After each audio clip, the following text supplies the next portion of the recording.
কোনো রাজনৈতিক দলের সাপোর্ট যদি না পায় নির্বাচন কমিশন, তাহলে কিন্তু নির্বাচন করাটা খুব দুরূহ হবে। কেউ কেউ বলছেন যে শেষ মুহূর্তে জামাত বা এনসিপি নির্বাচন থেকে সরে যেতে পারে। মির্জা ফখরুল ইসলাম আলমগীর শহীদ প্রেসিডেন্ট জিয়াউর রহমানের মাজারে ৯০তম জন্মবার্ষিকীতে শ্রদ্ধা নিবেদন করতে এসে একটি কথা বলেছেন। সেই কথাটি হচ্ছে, নির্বাচন কমিশনের উপর আস্থা আছে, আশা করি তারা সুষ্ঠু নির্বাচন করতে পারবে। এটা কেন বললেন?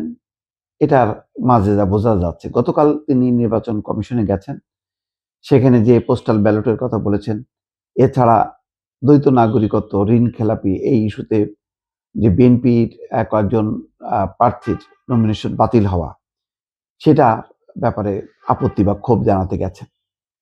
তো তারপরে বের হয়ে এসে তিনি কিন্তু তার সেই ক্ষোভের কথা বলেছেন যে নির্বাচন প্রশ্নবিদ্ধ করতে কিছু ষড়যন্ত্র চলছে। জামাতের কথা বলেছেন যে জামাত বিকাশ নম্বর সংগ্রহ করছে, পোস্টাল ব্যালটে কারসাজি করছে। এই কথাগুলো একদম জামাতের নাম ধরে বলেছে।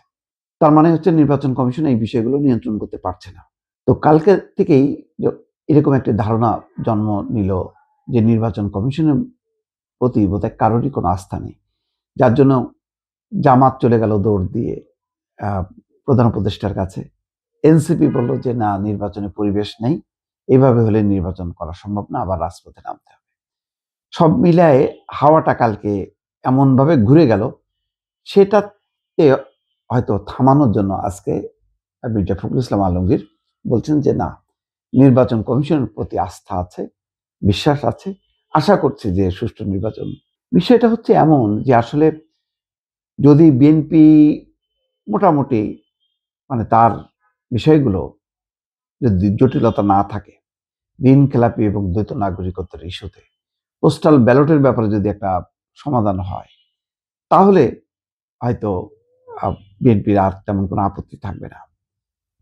কিন্তু জামাতের কি থাকবে? এটা কি মেলানো যাবে? মেলানোটা বেশ কঠিন। কিন্তু কোনো রাজনৈতিক দলের সাপোর্ট যদি না পায় নির্বাচন কমিশন, তাহলে কিন্তু নির্বাচন করাটা খুব দুরূহ হবে। কেউ কেউ বলছেন যে শেষ মুহূর্তে জামাত বা এনসিপি নির্বাচন থেকে সরে যেতে পারে। তাহলে নির্বাচনের কি হবে? নির্বাচন ভণ্ডুল হবে। বিএনপি কি সেটা চায় না? বিএনপি চায় যে কোনো মূল্যে একটা নির্বাচন হইতে হবে, যাতে গণতান্ত্রিক ব্যবস্থা বা পার্লামেন্টারি ব্যবস্থা থেকে আবার মানে দেশ যেতে পারে, বা পার্লামেন্টারি শাসন ব্যবস্থা, সরকার এই সিস্টেমে যাতে মানে দেশটা রান করে। তা নাহলে মহা দুর্যোগ, বিপদ। এটা তারা বহুবার বলেছে এবং অনেকেই মনে করে যে এখন নির্বাচন হবার মধ্য দিয়ে একটা নির্বাচিত সরকার দেশ শাসন করুক, বিদ্যমান সংকট, আন্তর্জাতিক দেশীয় সেই সংকটগুলো সমাধান হোক, এটা সবাই প্রত্যাশা করে। এই জন্য দেখবেন যে বিদেশিরা খুব ঘন ঘন কিন্তু দৌড়ঝাঁপ করছে, এই বিএনপির কাছে যাচ্ছে, জামাতের কাছে যাচ্ছে, এমনকি এনসিপির কাছেও যাচ্ছে। তো এইসব দৌড়াদৌড়ির মধ্যে বার্তা হলো এটাই যে নির্বাচিত একটা সরকার যাতে আসুক।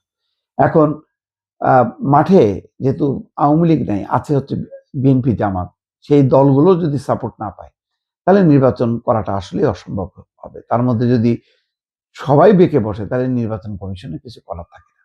হয়তো পরিস্থিতিটা একটু সামাল দেওয়ার জন্য মানে মির্জা ফখরুল ইসলাম আলমগীর এই কথা বলেছেন যে নির্বাচন কমিশনের প্রতি আস্থা আছে, আশা করি যে তারা সুষ্ঠু এবং ভালো ভোট করতে পারবে। দর্শক।